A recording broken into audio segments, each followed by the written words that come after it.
If you're a freelancer that's just starting out, it's a very incredible career, but it's going to be really hard and you're going to make a lot of mistakes. At least I know I did, and there are certain mistakes that probably held me back months or even years of progress. So in this video, I'm here to tell you what those mistakes are and how you can avoid them. Mistake number one is failing to set boundaries between work and pleasure. So when you're a freelancer, it's really hard at first to understand the difference between working hours and when you're not working. And I know that I had a super tough time with distinguishing between these two. Like for example, there's weekends, there's the nighttime, there's summertime. I always felt like I was working. I wasn't really able to enjoy my summer as much as I could have because even on the weekends or later at night, I felt like I was always having to work. I felt like I was always having to think about the business.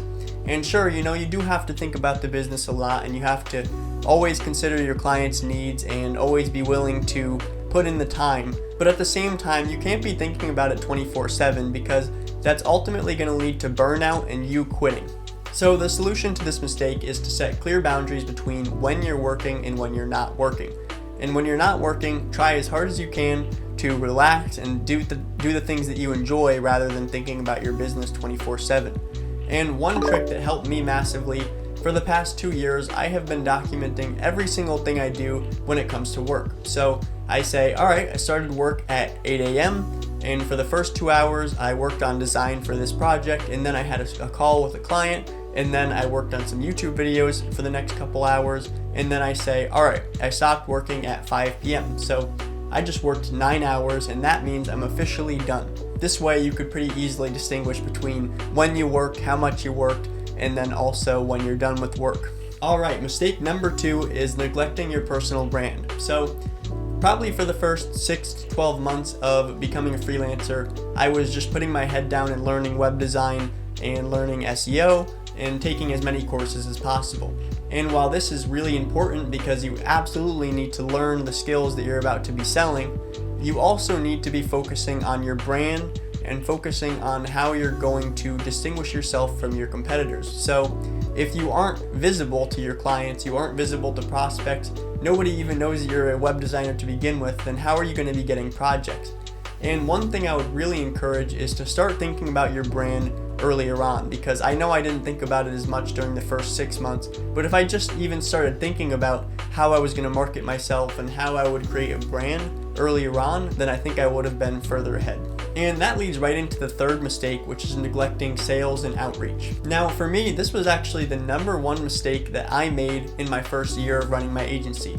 I was so focused on the technicalities of building websites. Oh, what platforms are we going to use? How am I going to build these websites? How am I going to do SEO? And yes, again, that's absolutely important, but you can't neglect sales because sales is not an easy skill. It's going to take a lot of time to develop, and you need to start developing those skills super early on.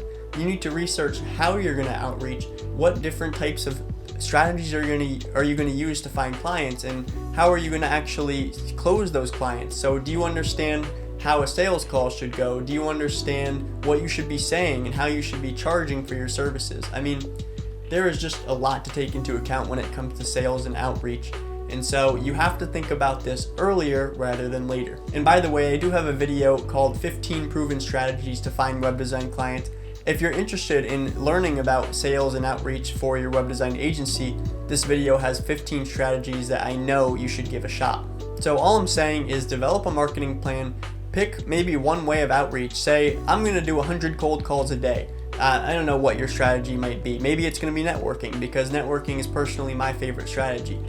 Whatever strategy that is, you need to pick one strategy and start getting really good at it, because you're not going to be able to use your web design skills if you can't do outreach and close the clients. Okay, mistake number 4 is undervaluing yourself and your services. Now, this is pretty much the easiest mistake to make, and I think everybody makes this mistake, including myself, obviously, where when you're just getting started, you don't really know what your services are worth, and you just are desperate for clients. And so the combination of these two things pretty much makes it so that somebody says, how much do you charge for a website? And you say, I charge $1,000 for a 2-page website.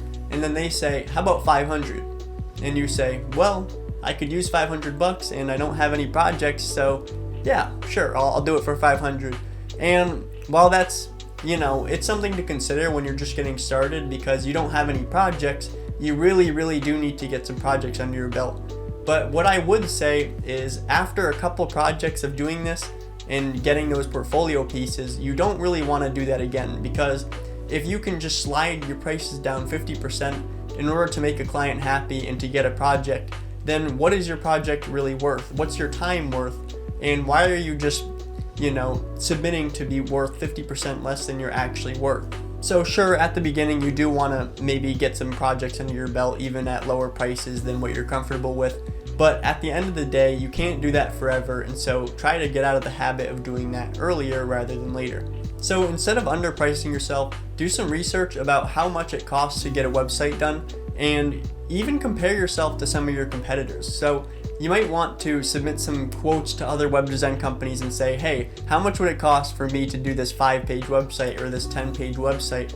And potentially just do as much research as you can to figure out what that price might look like. And once you figure out that price, you kind of want to stick to it. And the last mistake is not taking the time to focus on your system and process. So new freelancers, including myself, they really just want to jump into client work. They want to start building websites and getting paid.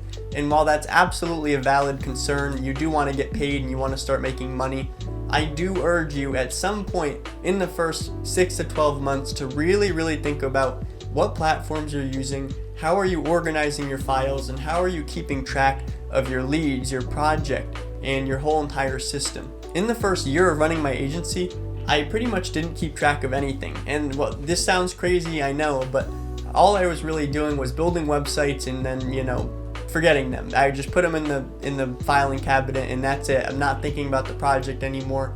But what you really need to do is document every single task and subtask of building websites. So talk about the design process, and then the development process, and then the post-launch process. Oh, okay, I need to implement Google Analytics. I need to do a quality check to make sure the website's good before launching.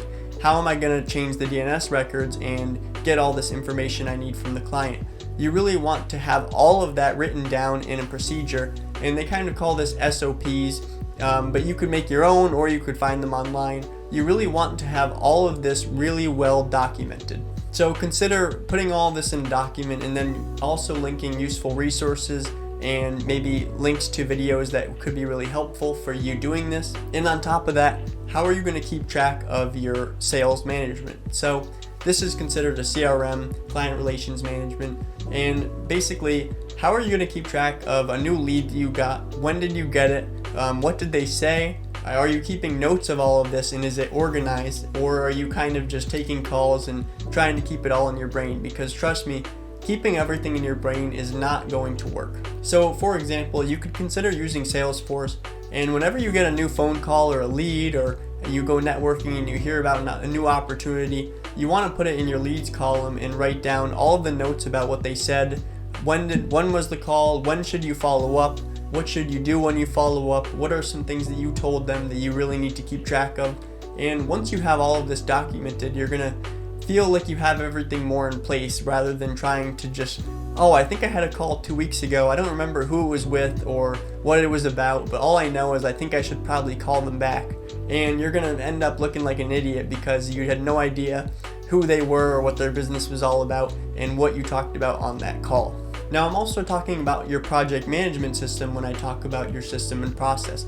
So how are you keeping track of all the tasks of the website? Now, I know I talked about SOPs, which is how you do it, but how are you keeping track of it and setting deadlines? So consider using a tool like Asana, Monday, ClickUp. There's a lot of different tools out there that do the same exact thing, but you really want to think about how you're setting these deadlines, how you're keeping on track, and how you know what has been done and what needs to be done at what date. Now, if this is something you're just starting to think about now, I have a video called All the No-Code Tools I Use to Run My Web Design Business.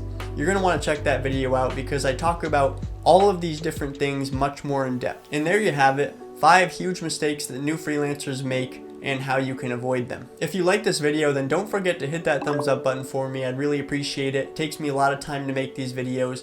And also consider subscribing for a lot more videos about how to become a freelancer and how to scale your web design agency. With all that being said, thanks for watching, and I'll see you in the next video.